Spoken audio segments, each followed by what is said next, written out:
అందరికీ కూడా పేరు పేరున నా నమస్కారాలు.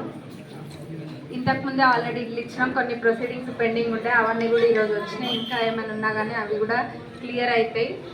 ఇప్పుడు మీకు ఇల్లు వచ్చిన వాళ్ళకే ఇల్లు అని కాదు, ఇంకా కూడా 2 విడతలు ఉన్నాయి. ఆ 2 విడతలతో సహా కలుపుకుంటే అర్హులైన ప్రతి ఒక్క పేదవాళ్ళకి ఇల్లు పెట్టించే బాధ్యత నాది.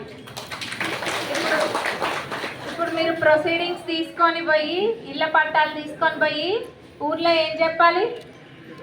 ఇంకా 2 విడతలు ఉన్నాయి.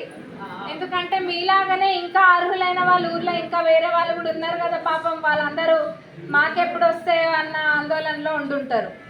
వాళ్ళ దగ్గరికి మీరు వెళ్ళి ఇంకా 2 విడతలు ఉన్నాయి, ఆ 2 విడతలతోటి కలుపుకుంటే ప్రతి ఒక్క పేదవాళ్ళకి ఇల్లు వస్తాయంట అన్నది మీరు చెప్పే బాధ్యత మీ మీద కూడా ఉంది. ఎందుకంటే మన కడుపు నిండింది, మనం చల్లగున్నాం, వాళ్ళ ఆకలితో ఉన్నారు. వాళ్ళకి మీరు భరోసా ఇవ్వాల్సిన బాధ్యత మీదే కదా. చెప్పండి, ఖచ్చితంగా ప్రతి ఒక్కరికి ఇల్లు అనేవి వస్తాయి. గతంలో వాళ్ళు ఏంటంటే మాటలు ఒక్కటి మూటలు కట్టించిండ్రు.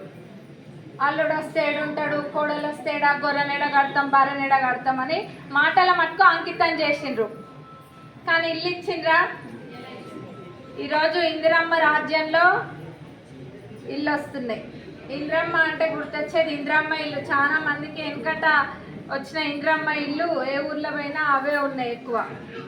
మళ్ళీ ఇప్పుడు దాన్ని తలపించే విధంగా అట్లనే ఇల్లు వస్తాయి.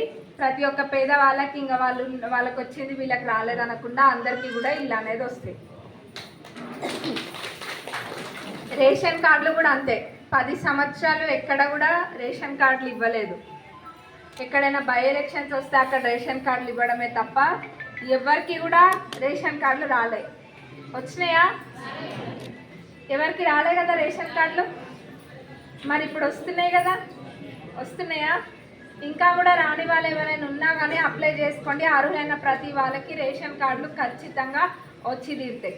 రైతు భరోసా కూడా మొన్ననే పడ్డది. ప్రతి ప్రభుత్వ పథకం అదే విధంగా క్లియర్ అవుతుంది. అన్నీ కూడా చేసుకుంటూ ముందుకెళ్దాం. ఇంకా మన రాయపర్తి డెవలప్మెంట్ కూడా 100% డెవలప్ చేసుకుందాము ఈ 3 ఇయర్స్లో. ఇంకా మన రాయపర్తిని కూడా మీరు ఇంకా మహిళలకైతే వడ్డీ లేని రుణాలు వస్తున్నాయి. గతంలో ఎన్నడూ లేని విధంగా